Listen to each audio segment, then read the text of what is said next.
बिस्मिल्लाहिर्रहमानिर्रहीम। टीएसएस में खुश आमदीद। आज बेटा हम first year mathematics chapter number 11 trigonometric functions and their graphs उसका बेटा हम क्विक रिव्यू करेंगे। ये जो क्विक रिव्यू है ये बेटा एमसीक्यू सॉल्व करने के लिए आपकी बहुत हेल्प करेगा। जो स्टूडेंट ये लेक्चर जो क्विक रिव्यू वाला है ये ध्यान से सुन लेगा उसको इस चैप्टर के किसी भी एमसीक्यू को सॉल्व करने के लिए कोई दिक्कत नहीं आएगी, ये हमारा दावा है।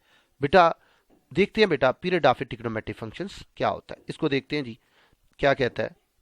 Are trigonometric functions repeat their values for each increase or decrease in theta. अच्छा, the values of trigonometric functions for theta and theta plus 2 n pi n belong to Z are same.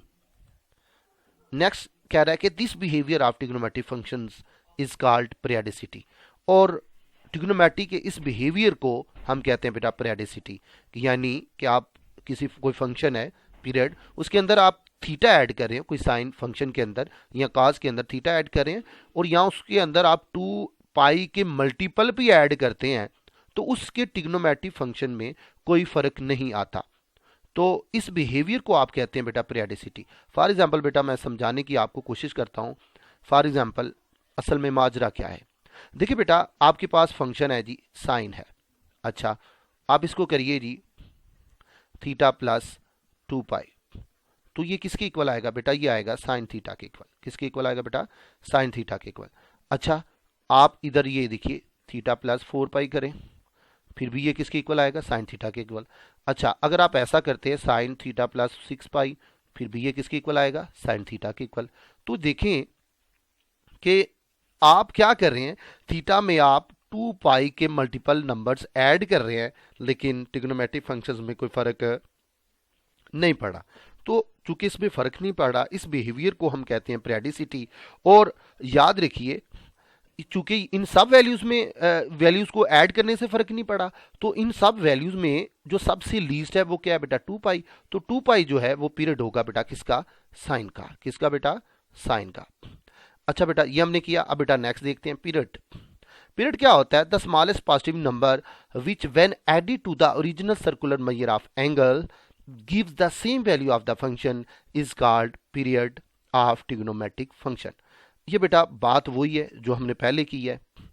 असल में कहना क्या चाहता है ये देखिए कि बेटा अब देखें कि ये हमारे पास साइन है, तो अगर उसके एंगल है थीटा, तो देखिए इस थीटा के अंदर आप ऐड कर रहे हैं 2 पाई, ठीक हो गया। तो वैल्यू फिर भी वो सेम ही दे रहा है साइन थीटा। अगर आप उसमें और ऐड करते हैं 4 पाई, फिर भी वही दे रहा है, ठीक हो गया।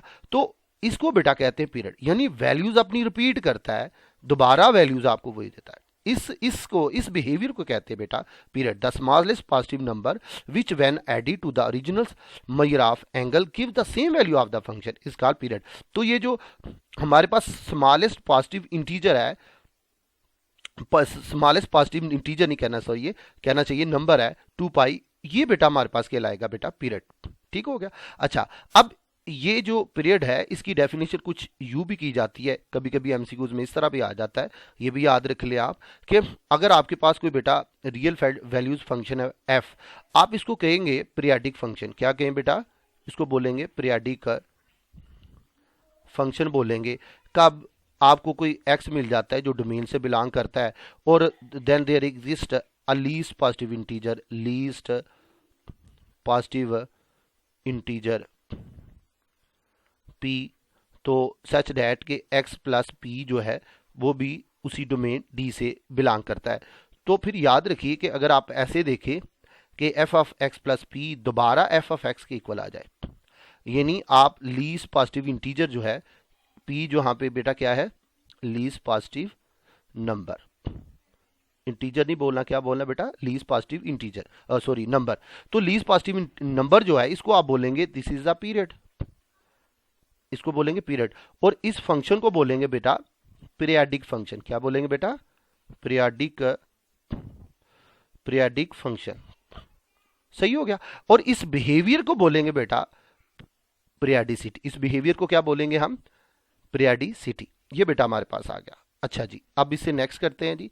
नेक्स्ट क्या कहता है? Period of sine theta, cos theta, secant theta, cosecant theta is 2 pi and period of tan cot is pi. ये बेटा आपने याद रखना है, ये बहुत अहम है आपके लिए, क्योंकि ये अभी बड़ी दफ़ा ये आप ये चीज़ें जो हैं आप यूज़ करेंगे, इनको आप अपने जहन में रख लें कि साइन कॉस सीकेंड कोसिकेंड इसका पीरियड बेटा 2 पाई है, tan जो काट है इसका पीरियड हमारे पास पाई है। इसको बेटा आपने याद रखना है, अभी ये बहुत ज़्यादा यूज़ होगा। आगे बेटा ग्राफ्स ऑफ ट्रिग्नोमेट्रिक फंक्शन, इसके बारे में हम देखते हैं क्या कहता है। ये देखिए जी, अब साइन एक्स का ग्राफ हम देखने लगे हैं और इसको देखते हैं बेटा क्या करना है। अच्छा, ये जो ग्राफ्स हैं हम क्यों सीखने लगे हैं, ये ज़रा देखिए। देखिए बेटा जो ट्रिग्नोमेट्रिक की जो डोमेन और रेंज है इसके बारे में एमसीक्यूज भी बहुत ज़्यादा आते हैं, एंट्री टेस्ट में बहुत ज़्यादा पूछा जाता है। और फिर अगर आप इसकी डोमेन और रेंज के बारे में बड़े अच्छे से अगर जान जाते हैं तो आपको एमसीक्यू सॉल्व करने में भी कोई दिक्कत नहीं आती, क्योंकि डोमेन रेंज के बारे में वो एमसीक्यूज में बहुत ज़्यादा क्वेश्चंस करता है। ठीक है, तो डोमेन रेंज को समझने के लिए आप उसके ग्राफ्स को जब तक नहीं समझेंगे तो आपको कुछ भी नहीं समझ आएगा। सही है, इसके ग्राफ से आप बड़ी आसानी से समझ लेंगे कि डोमेन क्या होती है, रेंज क्या होती है। जरा सुनिएगा जरा गौर से, याद रखिए बेटा डोमेन जो है ना, डोमेन चूंकि एक्स की वैल्यूज होती हैं, याद रखिए डोमेन के लिए आप हमेशा एक्स एक्सिस की तरफ जाएंगे, you will move toward x axis always. और रेंज के लिए याद रखिए, रेंज चूंकि वाई की वैल्यूज होती हैं, इसकी वैल्यूज को जानने के लिए आप हमेशा वाई एक्सिस की तरफ मूव करेंगे, वहां से आप रेंज की वैल्यूज लेंगे।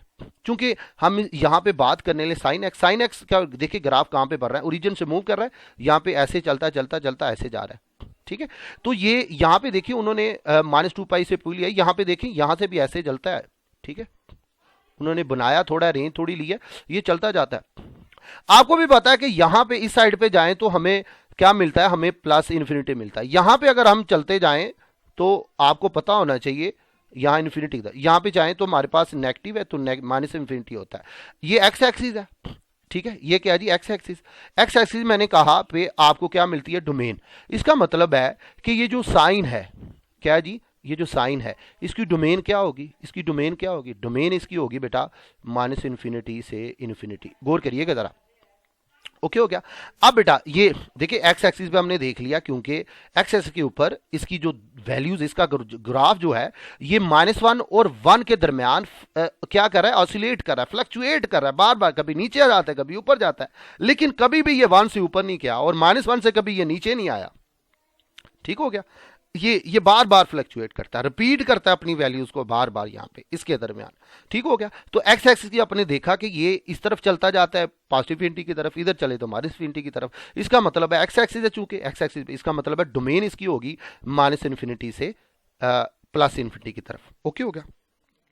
अब चलिए जी रेंज की तरफ, अब रेंज पे चला जा रही है। यहाँ पे बेटा क्या है, यहाँ पे देखिए वाई एक्सिस की तरफ, यहाँ पे बेटा क्या है, ये बेटा y इज इक्वल टू हमारे पास है जी 1, यहाँ पे चलें तो y इज इक्वल टू बेटा -1 है। ठीक है, तो ये मैक्सिमम वैल्यू आपको y इज इक्वल टू 1 मिल रही है, यहाँ पे -1 मिल रही है। इसका मतलब है कि इसकी जो रेंज है, तो मैंने कहा y एक्सिस पे आपको रेंज मिलनी है। ठीक है, इसका मतलब है इसकी जो रेंज है किसकी, साइन की, वो बेटा क्या है, साइन की जो रेंज है वो क्या बेटा, वो बेटा आपके पास आ गई -1 से 1। ओके हो गया, क्या आ गई बेटा, -1 से 1। ये बेटा आपने याद रखना। ठीक हो गया, आगे बेटा नेक्स्ट मूव करते हैं। नेक्स्ट है बेटा ग्राफ ऑफ कॉज एक्स। अच्छा, कॉज का जो ग्राफ है ये साइन से मिलता जुलता है। ठीक है, अब थोड़ा सा फर्क है, मैं बता देता हूँ फर्क भी इसमें कितना को है, क्या है वो भी बता देता हूँ। ये देखिए बेटा जो साइन का ग्राफ है ये ओरिजिन से पास करता है। जो आपने साइन का ग्राफ देखा था उसने क्या किया था, वो यहां से जा रहा था ऐसे, ठीक है, ऐसे जा रहा था। लेकिन कास का अगर देखें ये π/2 से शुरू होता है। ठीक है, तो अगर गौर करें तो ये इस तरह ऐसे ऐसे चलता जाता है। ठीक है, इसका मतलब है ये भी -1 से +1 की तरफ जाता है। इसका मतलब है कास की जो डोमेन है वो भी क्या होगी हमारे पास, कास की जो डोमेन है वो भी -∞ से +∞ होता है। बात की समझ आ गई। और रेंज क्या होगी, रेंज बेटा ये भी वही बात है कि इसने भी 1 y इज इक्वल टू 1 है, और ये क्या जी y इज इक्वल टू -1, ये बेटा क्या है y इज इक्वल टू -1, ये जो डॉटी लाइन है, और ये क्या बेटा y इज इक्वल टू 1। तो ये भी क्या करता है, 1 और -1 के दरमियान इसका ग्राफ जो काज क्या है ये फ्लक्चुएट करता है, बार बार आइसोलेट करता है, कभी नीचे जाता है कभी ऊपर जाता है, यानी अपनी वैल्यूज बार बार रिपीट करता है। ठीक हो गया, तो y एक्सिस पे आपको हमेशा रेंज मिलनी है। तो इसका मतलब है जो काज की जो रेंज है, काज की बेटा क्या है जी रेंज है, वो हमेशा होएगी किसके दरमियान, बेटा किसके दरमियान होएगी, ये बेटा -1 से 1 के दरमियान, और जो डोमेन है वो मैंने अभी बता दी -∞ से इन्फिनिटी की तरफ होएगी। अच्छा, इसका मतलब है ये तो बात क्लियर होगी। देखिए बेटा आपने साइन की बात की है, देखें यहाँ पे लिखते हैं जी डोमेन, ठीक हो गया। अब यहाँ पे लिख लेते हैं जी रेंज, क्या लिख लेते हैं बेटा, रेंज। अब देखें आपने ग्राफ से ये जज कर लिया कि साइन की रेंज क्या होती है और काज की क्या होती है, कोसाइन की क्या होती है, ठीक हो गया।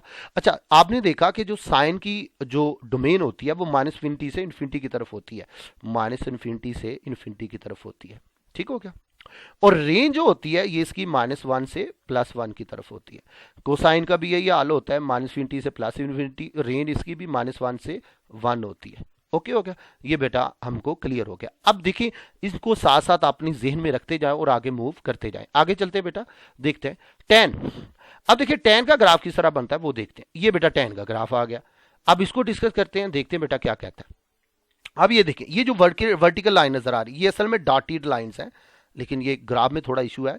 तो ये क्या बेटा, ये डॉटेड लाइंस है, ये बेटा क्या है जी, ये असल में डॉटीज है, इनमें थोड़े ना गैप्स हैं, ठीक हो गया। डॉटेड लाइन जो है ये असल में आइसोमटोट्स को जार करते हैं, ठीक है। ये हमारे पास वाई एक्सिस है और ये एक्स एक्सिस है। वही बात याद रखनी है कि एक्स एक्सिस हमें क्या बताएगा जी, एक्स एक्सिस पे हमें हमेशा डोमेन मिलेगी, ठीक है। वाई एक्सिस पे हमेशा हमें रेंज मिलेगी, यही बात याद रखनी है। यहां पे भी बिल्कुल वही बात याद रखेंगे।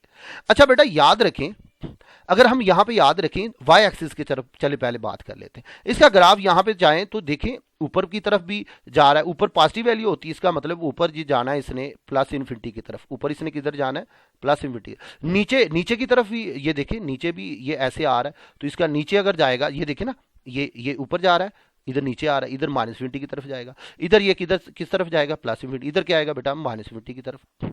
तो आप इसकी वाई एक्सिस पे इसकी रेंज देखेंगे तो tan की जो रेंज होती है, इसका मतलब है जो tan की जो रेंज है, ठीक है, ये क्या होगी बेटा, ये बेटा हमारे पास होगी -∞ से इन्फिनिटी की तरफ। अब बेटा इसकी बात कर लेते हैं डोमेन की। तो डोमेन बेटा याद रखिए, डोमेन क्या है, जो tan की डोमेन क्या है वो क्या होगी। देखिए बेटा याद रखिए कि जो tan होता है ये कभी भी 90 के ऊपर वैल्यू नहीं देगा, यानी वर्टिकल लाइन पे ये कभी भी वैल्यू नहीं देगा। ये डॉटेड लाइन का मतलब ये है कि जब भी ये आता है 90 आता है, ठीक है, और 90 के मल्टीपल यानी 3π/2 आता है, 5/2 आता है, इस पे कभी भी इसकी वैल्यू नहीं आती, 90 पे ये डिफाइंड ही नहीं है। तो ठीक हो गया। तो डोमेन वो होती है जहां पे फंक्शन डिफाइन होता है। तो आप क्या करेंगे, इस पूरी रियल लाइन को इस पूरी रियल लाइन को इस वर्टिकल लाइन से क्या करेंगे बेटा, सब्ट्रैक्ट कर देंगे। यहां पे आपने याद रखना है एन बेटा हमारे पास सेट ऑफ इंटीजर है, ओके हो गया, इंटीजर से बिलोंग करता है। तो ये बेटा आपने याद रखना है कि ये बेटा इसकी क्या होगी। आपको बिल्कुल थोड़ा इशू आया होगा कि ये क्या सर ने लिख दिया। बेटा याद रखिए, मैंने दोबारा बता रहा हूं कि ये जो वर्टिकल लाइन है इस पे tan की जो वैल्यू है ये डिफाइंड नहीं होगी। जब ये मैं दोबारा टेबल बताऊंगा वहां पे मैं ये ज्यादा एक्सप्लेन करूंगा, फिलहाल आप इसको इसी तरह ही याद रखें, ठीक हो गया। अच्छा बेटा अब नेक्स्ट चलते हैं जी, ये बेटा हमारे पास बात होगी। अब बेटा नेक्स्ट चलते हैं किसकी तरफ, काट की तरफ। अब बेटा काट की तरफ हम मूव कर गए जी। अब बेटा काट की तरफ देखते हैं ये क्या कहता है, इसके ग्राफ की तरफ देखते हैं। अच्छा इसकी रेंज पहले देख लेते हैं, रेंज बिल्कुल उसी तरह आ रही है, इधर और इधर। ऊपर चले तो ये चल रहा है +∞, नीचे आए तो ये आ रहा है -∞। इसका मतलब है जो काट है उसकी जो रेंज है वो वाकई -∞ से +∞ की तरफ है, ओके हो गया। अब इसकी काट की जो डोमेन है उसके बारे में बात करते हैं। बेटा याद रखिए ये जो लाइंस है, ये जो वर्टिकल लाइंस है, असल में ये डॉटेड लाइंस है। डॉटेड लाइंस ये रिप्रेजेंट करता है कि इस पॉइंट के ऊपर जो काट की वैल्यू ये एग्जिस्ट नहीं करती। इसका मतलब है हॉरिजॉन्टल लाइन पे, तो इसका मतलब है पूरी रियल लाइन में से आप क्या माइनस करेंगे, nπ माइनस करेंगे। मैं कहूंगा अभी फिलहाल आप ये जो रेंज है उसको देखें, ये जो डोमेन है ये मैं टेबल पे जाके आपको दोबारा डिस्कस करूंगा, आपको वहां पे ये चीजें मजीद समझ आ जाएंगी अच्छे से कि क्या है असल में, ठीक हो गया। अच्छा जी ये भी बेटा हमारे पास हो गया। अब बेटा नेक्स्ट चलते हैं और देखते हैं क्या है जी। नेक्स्ट ग्राफ देखते हैं जी, सीकन एक्स का ग्राफ आ गया। अच्छा जी ये बात होगी, सीकन एक्स के ग्राफ को देखते हैं जी, ये क्या होता है। अच्छा सीकन एक्स के ग्राफ को देखते हैं तो आप यहां पे देखिए, मैंने वही बोला कि वाई एक्सिस पे हमें रेंज मिलेगी। अच्छा यहां पे ये जो एरिया है सीकन एक्स का, ये वाला, ये जो डॉटेड लाइंस के दरमियान है, ठीक है, डाटी लाइंस मैंने बोला ये एसिम्पटोट्स होते हैं, ठीक है। अच्छा, ये जो एरिया है ये नो गो एरिया है, यहां पे इसकी हुकूमत नहीं है, समझ आ रही है। अच्छा, ये क्या है, y इज इक्वल टू 1 है, ये क्या जी y इज इक्वल टू 1 है, ये क्या बेटा y इज इक्वल टू -1 है। अब ऊपर जाएंगे तो हमें प्लस इन्फिनिटी मिलेगा, नीचे आएंगे, ये देख ग्राफ नीचे भी आ रहा है ना, इधर देखे ना, इस तरफ आ रहा है, ऐसे ऐसे एरोज आने चाहिए थे यहाँ पे, ये देख। अब नीचे आए तो -20 आता है, इसका मतलब है y एक्सिस पे हमें रेंज मिलनी है, इसका मतलब है रेंज क्या होगी, रेंज हमारे पास क्या होगी सीकेंड की, देखिए बेटा सीकेंड की बेटा हमारे पास रेंज क्या होगी, ये देखिए वो बेटा होगी जी बेटा, जो सीकेंड की जो रेंज है वो बेटा हमारे पास क्या होगी जी, वो हमारे पास क्या होगी, वो आ गई बेटा -50 से -1 तक यूनियन, गौर करें, -50 से माइनस, ये देखिए -1 से -50 और यहां से ऊपर, ठीक है, यहां से क्या करना बेटा ऊपर, फिर क्या करना बेटा 1 से +∞ तक। बात की समझ आ गई, ये क्या आ गई है, सीकेंड की रेंज आ गई है, क्या आ गई बेटा, सीकेंड की रेंज आ गई है, बात की समझ आ रही है। अब बेटा डोमेन क्या होगी इसकी, अब क्वेश्चन वही है कि डोमेन क्या होगी, तो बेटा सीकेंड की जो डोमेन है वो हम क्या करेंगे, पूरी रियल लाइन में से आप वर्टिकल लाइन को सबट्रैक्ट करेंगे, यानी 2n+1 π/2, ठीक है, ये बेटा हमारे पास।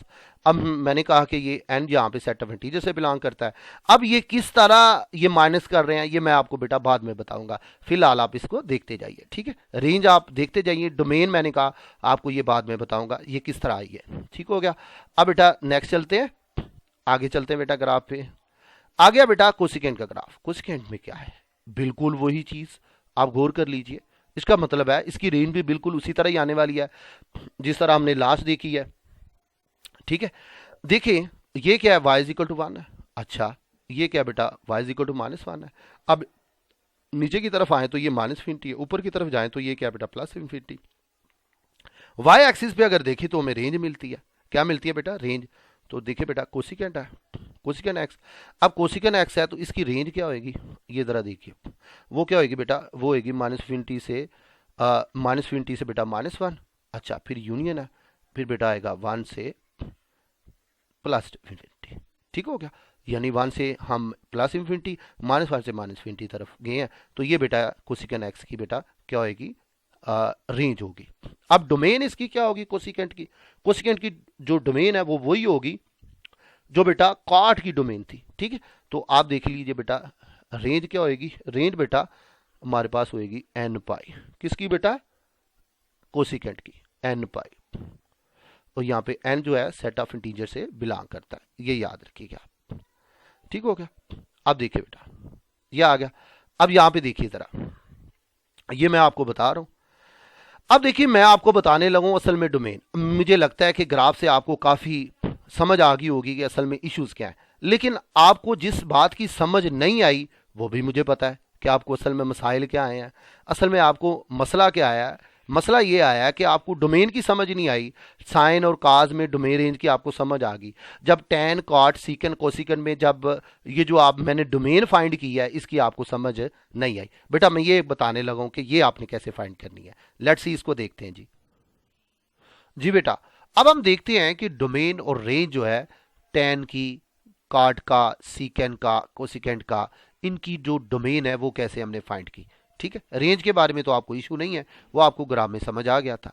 अच्छा इससे पहले ये समझने के लिए आपको पहले डोमेन के बारे में थोड़ा पता होना चाहिए, बेटा डोमेन क्या होती है जरा लिखते जाइएगा साथ, डोमेन बेटा क्या होते हैं, बेटा याद रखिए ये आप सेकेंड ईयर में मैं आपको पढ़ाऊंगा कि डोमेन क्या होती है, set of all those points, set of all those points for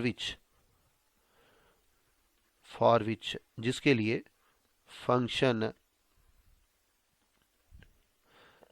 is defined होता है,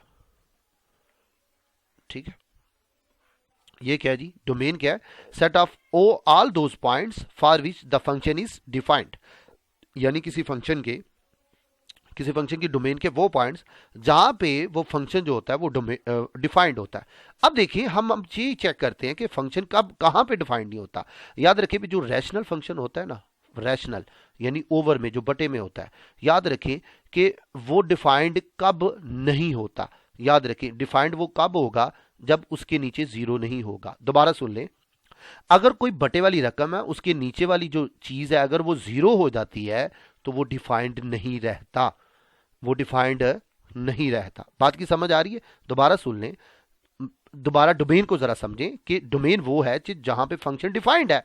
मैंने कहा कि रैशनल फंक्शन वहां पे डिफाइंड नहीं होता जहां पे वो जीरो हो जाता है। ठीक है, इसका मतलब है इसके डिफाइंड होने के लिए नीचे वाली चीज जीरो नहीं होनी चाहिए। बात की समझ आ रही है? इसके डिफाइंड होने के लिए जो डिनोमिनेटर वाली चीज है वो जीरो के इक्वल नहीं होनी चाहिए। बस आप इसको याद रखिए। अब बेटा बारी बारी इसको करते हैं, देखते हैं क्या होता है। अगर आप गौर करें कि tan और secant इन दोनों की जो डोमेन है वो बिल्कुल सेम है। ठीक हो गया? अच्छा जरा देखिए ये कैसे और किस तरह है ये भी मैं आपको बता देता हूं। असल में माजरा यूं है कि अगर आप tan देखें, देखिए बेटा tan किसकी इक्वल होता है? tan x वो होता है बेटा sin x over cos x। ठीक हो गया? अब डिनोमिनेटर में हमारे पास क्या है? cos x। अब देखिए जी cos x। अब डोमेन ये जो tan है ये फंक्शन ये हमारे पास डिफाइंड कब होगा? जब नीचे वाली चीज जीरो की इक्वल नहीं होगी। ठीक है, किसकी इक्वल नहीं होगी? जीरो की इक्वल। यहां से x आ गया तो ये बेटा cos उधर जाके क्या हो जाएगा हमारे पास? इनवर्स। ठीक हो गया? उधर जाके बेटा क्या हो जाएगा? इनवर्स। यानी हमारे पास क्या आ गया? देखिए cos जीरो देखिए कहाँ कहाँ होता है बेटा? cos जीरो होता है जी π/2 पे, 3π/2 पे, 5π/2 पे, 7π/2 पे, यानी आड मल्टीपल ऑफ 90 पे ये जो cos क्या होता है बेटा? वो जीरो होता है। दोबारा सुन ले बेटा, काट कहाँ कहाँ पे होता है? यहाँ पे देखिए जरा जी बेटा, हम इसकी बात कर रहे हैं। यहां पे देखिए जरा जी, क्या करेंगे? कहां कहां पे? आड मल्टीपल ऑफ 90। यहां पे देखें ये बेटा हमारे पास आ गया π/2। इधर क्या आ जाएगा? 3π/2। अच्छा इधर क्या आ गया? 5π/2। इधर क्या आ गया बेटा? 7π/2। यानी आड मल्टीपल ऑफ 2 जो आड मल्टीपल ऑफ π/2 जो है इस पे जो है जो फंक्शन है वो क्या होगा बेटा? जो काट है उसकी वैल्यू बेटा हमारे पास क्या होती है? जीरो होती है।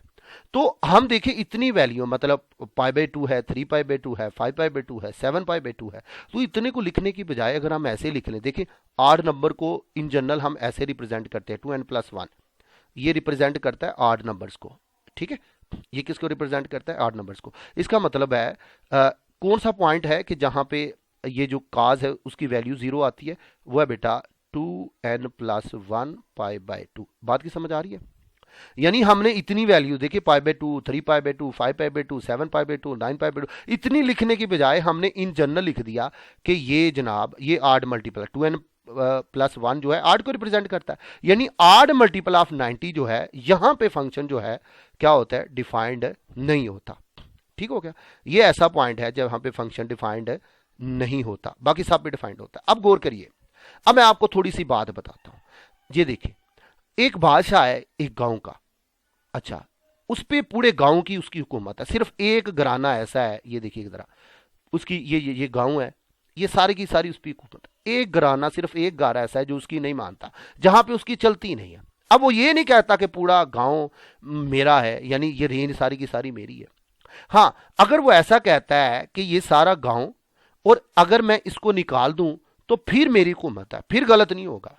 ठीक है, लेकिन ये नहीं कहता का पूरा गांव जो है इस पे मेरी हुकूमत है, क्योंकि ये घर जो है ये तो इसकी मानता ही नहीं है। समझ आ रही है? ये इसकी रेंज में नहीं है, ये इसकी डोमेन में नहीं है, ये इसके हल्के में नहीं आता। सही है? अब यहां पे देखिए tan जो है ये जो डिफाइंड है वो हर जगह होता है, पूरी रियल लाइन पे डिफाइंड है। सिर्फ कहां डिफाइंड नहीं है?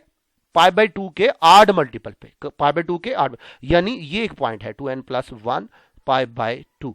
ठीक है, ये बेटा जो रियल लाइन है इसको सिंबॉलिकली आप ऐसे रिप्रेजेंट करते हैं, ऐसे आर कैपिटल आर। ये देखिए ये इस तरह 11 डाल के ऐसे घुमा देते हैं, इसको बोलते हैं आर। ये सारी लाइन को आर बोलते हैं। ठीक हो गया? आप क्या करें, हम क्या करते हैं, हम ऐसे करते हैं जनाब, यहां ये नहीं मानता इसकी, चलें जी इस पे डिफाइंड नहीं है तो डोमेन तो वो होती है जहां पे डिफाइंड होता है, हम इसको इसमें से निकाल देते हैं। ठीक हो गया? ये इसकी क्या होगी? tan की क्या होगी बेटा? बोलो। ये इसकी डोमेन होगी। क्या होगी बेटा? इसकी डोमेन होगी। इसका मतलब है बिल्कुल इसी तरह आप सीकेंड की भी निकाल सकते हैं। ये आप गौर करिए ये क्यों इस तरह है। देखिए tan किसके होता है? साइन ओवर काज, क्योंकि नीचे इसके काज आया, बिल्कुल उसी तरह आपने निकाला है। इसी तरह जब आप सीकेंड की तरफ चलेंगे, देखिए बेटा सीकेंड एक्स किसके इक्वल होता है? 1/cos x। देखिए दोबारा तो वही हो गया ना। अब ये जो सीकेंड एक्स है ये कहां पे डिफाइंड होगा? जहां पे cos x जो है उसकी वैल्यू जीरो नहीं होगी। अच्छा इसकी वैल्यू जीरो कहां नहीं होती? जहां पे काज की वैल्यू 0 होती है। तो काज की वैल्यू 0 कहां होती है? आड मल्टीपल ऑफ 90 होती है π/2। ठीक है, तो आप क्या करें, बिल्कुल वही बात, पूरी रियल लाइन में इसे क्या करेंगे, आप आड मल्टीपल ऑफ 90 जो है उसको क्या करेंगे बेटा, उसको निकाल दें, तो वो आपके क्या वो आपकी जो क्या है डोमेन कहलाएगी। सही हो गया। इसका मतलब है tan और सीकेंड की जो डोमेन है इसके बारे में आपको इश्यू अब नहीं रहा। ठीक हो गया। अब बेटा हम मूव करते हैं कि कोसिकेंट और जो काट है उसकी डोमेन हम कैसे फाइंड करते हैं। अब बेटा आपने दोबारा याद रखना है कि डोमेन वो होती है the set of all those points जहां पे फंक्शन जो होता है बेटा डिफाइंड होता है। ठीक है, अच्छा अब रैशनल फंक्शन कहां पे डिफाइंड होता है, याद रखिए P F x over Q of x, ये कहां डिफाइंड होगा, जहां पे डिनोमिनेटर की वैल्यू 0 नहीं होगी। अच्छा जी, देखिए हमने tan और सीकेंड के बारे में सीख लिया था। ठीक हो गया। अब बेटा कॉट और कोसिकेंट के बारे में सीखेंगे, कंबाइनिंग कि इसकी डोमेन को कैसे फाइंड किया जाता है। ठीक हो गया। अब देखिए कॉट किसके इक्वल होता है, देखिए tan जो था वो साइन ओवर काज के इक्वल था। अब कॉट एक्स किसके इक्वल है, ये बेटा कॉज ओवर साइन है, cos x over sine x के इक्वल होगा। सही हो गया। अच्छा ये जो कॉट एक्स है ये कब कहां पे डिफाइंड होगा, कहां पे डिफाइंड होगा, जब ये नीचे वाले की वैल्यू जो है साइन एक्स ये 0 नहीं होगी। अच्छा तो फिर क्या होगा बेटा, साइन उधर चला जाएगा। साइन की 0 वैल्यू कहां पे होती है, ये देखिए बेटा साइन की 0 वैल्यू कहां पे होती है, बेटा पाई के मल्टीपल यानी हॉरिजॉन्टल लाइन पे। ठीक है, यानी कहां पे होती है, ये यहां पे देखिए जरा कहां पे होती है, ये हो गया पाई, ये हो गया 2 पाई। ठीक है, ये क्या है 3 पाई, ये क्या है बेटा 4 पाई, ये क्या है बेटा 5 पाई, ये क्या है बेटा 6 पाई। अब ये इन सब पे जो साइन की वैल्यू ये 0 है। अब इन सब को इकट्ठा तो नहीं लिख सकते हम, इन जन पे फिर क्या लिख लेते हैं n पाई, एन यहाँ पे इंटीजर से बिलोंग कर रहा होता है। ठीक हो गया। तो ये यानी कि ये एक ऐसा पॉइंट है जहां पे कॉट एक्स जो है वो डिफाइंड नहीं है, बाकी जो कॉट है वो हर पॉइंट पे डिफाइंड है। सही हो गया। मसलन ये वही मैंने मिसाल दी थी कि ये आप ये क्या जी रियल लाइन है एक। ठीक है, तो ये जो काट एक्स है ये पूरी रियल लाइन पे डिफाइंड है, सिर्फ एक ये एरिया है नो ना n पाई, ये इसके लिए नो गो एरिया है। ठीक है, यहाँ पे इसकी हुकूमत नहीं चलती, तो वो क्या कहेगा, वो कहेगा जी जनाब इस घर को निकाल दे तो मेरी हुकूमत है। ठीक है, ये इसकी क्या आएगी, ये इसकी क्या आएगी, डोमेन कहलाएगी कि यानी इस पॉइंट पे ये फंक्शन डिफाइंड नहीं है। ठीक है, तो डोमेन क्या होती है, जहां पे फंक्शन डिफाइंड होता है। तो अगर तो मैं इस रियल लाइन में से, पूरी रियल में से इस पॉइंट को ही निकाल दूं जहां पे ये फंक्शन डिफाइंड नहीं होता, तो वो उसको क्या कहलाएगी बेटा, डोमेन कहलाएगी। अब ये जितनी बातें मैं आपको बताई हैं, अब इसको मैं बेटा समराइज करता हूं, आपको इंपॉर्टेंट छोटी छोटी चीजें बताता हूं कि क्या करना है। इसको देखते हैं बेटा। जी बेटा मैं अब आपको बताने लगा हूं कि ये जो रेंज है, डोमेन है, इसको कितने तरीकों से लिखा जा सकता है। देखिए बेटा याद रखिए, ये हमारे पास जो साइन की जो डोमेन है वो रियल लाइन है, उसको आर से रिप्रेजेंट करते हैं। देखिएगा जरा इसको आर, ये पूरी लाइन जो है इसको ऐसे रिप्रेजेंट कर लेते हैं हम। ठीक है, अच्छा आपको भी पता है यहाँ पे -∞ होता है, इसे +∞, इसका मतलब है इसको ऐसे भी हम लिख सकते हैं -∞ से इन्फिनिटी, ये ऐसे लिख लें फिर भी ठीक है, यहाँ रियल लाइन लिखे फिर भी इसका मतलब है रियल लाइन ही है। बात की समझ आ रही है। या ऐसे भी ले सकता है, डोमेन चूंकि एक्स की वैल्यूज होती हैं ऐसे भी लिखा जा सकता है, -∞ से लेस एक्स। ठीक हो गया, और ये आ गया बेटा इन्फिनिटी, ऐसे भी लिख सकते हैं। या वो ऐसे भी लिख सकता है एक्स बिलोंग टू -∞ से इन्फिनिटी इंटरवल में। ठीक है, ऐसे बेटा लिखे डोमेन को साइन की फिर भी ठीक है, ऐसे लिखे फिर भी ठीक है, अब ऐसे लिखे फिर भी ठीक है। ठीक है, ये अंदाज आपने याद रखनी है। मैं कहता हूं आपको एमसीक्यूज मुख्तलिफ तरीकों से दे सकता है वो, ये आपने याद रखना है। ठीक हो गया। अच्छा यहां पे एक्स की जगह अगर वाई आ जाएगा फिर गलत हो जाएगा, क्योंकि डोमेन जो होता है वो एक्स की वैल्यूज होती हैं, वाई आ जाएगा फिर गलत हो जाएगा। ठीक हो गया। अच्छा ये बात, अब देखें इनकी ये तो बातें दोनों क्लियर होगी कि रेंज को कितने तरीकों से लिखा जा सकता है। अब डोमेन को, अब बेटा रेंज की बात करते हैं। रेंज क्या है बेटा, -1 से 1, और ये क्या -1 से 1। अब इसकी बात कर लेते हैं। अब देखिए -1 से 1 है, ये भी क्या -1 से, रेंज बेटा y की वैल्यूज होती है। एक तो ये लिखा है, एक ये भी तरीका लिख सकता है, -1 ये हो गया y, ये हो गया जी 1। ठीक हो गया। अब ऐसे लिख लें या ऐसे लिख लें, y बिलोंग कर रहा है -1 से 1। ठीक हो गया। इसको क्लोज करना चाहिए, क्लोज इंटरवल, तो बेटा ऐसे लिख लें या ऐसे लिख लें, एक ही बात है। ठीक हो गया, ये बिल्कुल ठीक है दोनों। अच्छा आगे यहां पे आ जाइए 10। देखिए ये सारी चीजें आप सीख चुके हैं, मैं अब बताने लगा हूं कि आपको कितने अंदाज से ये लिख के दे सकता है। यहां पे देखें, ये बेटा आपको इस तरह भी लिख सकता है कि ये डोमेन जो है tan की क्या होगी बेटा, सारी की सारी रियल लाइन होगी, यानी ऐसे लिख सकता है -∞ से, हाँ ऐसे, लेकिन क्या नहीं होगा 90 ये जो जी π/2 शामिल नहीं होगा। क्या नहीं शामिल होगा, ये देखें बेटा क्या शामिल नहीं होगा, ये वर्टिकल लाइन जो है ये शामिल नहीं होगा। समझ आ रही है? ये बेटा ये आ गया, यानी पूरी रियल लाइन क्या नहीं है, जस्ट वर्टिकल लाइन इसके अंदर नहीं है। तो ठीक है, यहां तो आप पूरी रियल लाइन में से माइनस कर दे, या ऐसे लिख लेंगे माइनस इन्फिनिटी से लेस है एक्स, एक्स लेस है इन्फिनिटी से, यानी ये भी पूरी रियल लाइन है। और क्या उसमें नहीं शामिल, क्या नहीं है, x is not equal to n plus 1 pi by 2। ये लिखने के अंदाज है, ऐसे भी ठीक है और ऐसे भी लिख ली, ठीक है। ठीक हो, आपकी बुक पे मेरे ख्याल में ऐसे ही लिखा हुआ है। ठीक हो गया? अच्छा, बिल्कुल जिस तरह ये है उसी तरह बेटा आपने इसको लिखना है। ओके हो गया?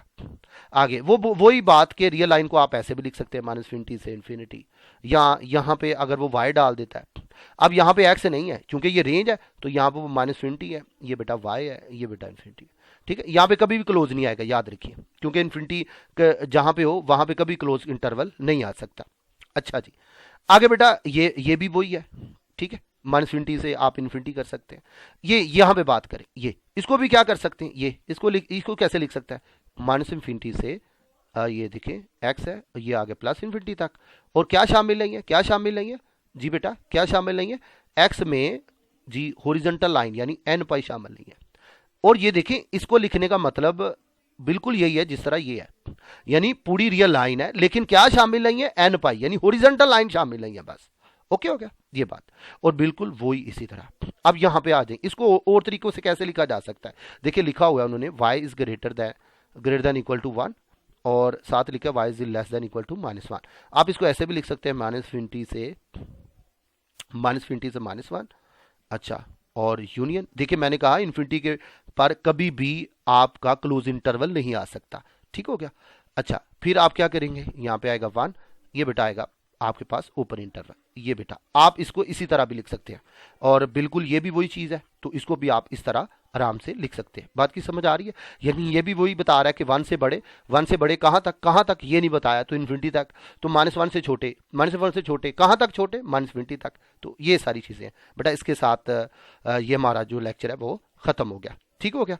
और इसके साथ ही बेटा सर कबीर को इजाज़त दीजिए, तो हमें याद रखिएगा बेटा, अल्लाह हाफिज़।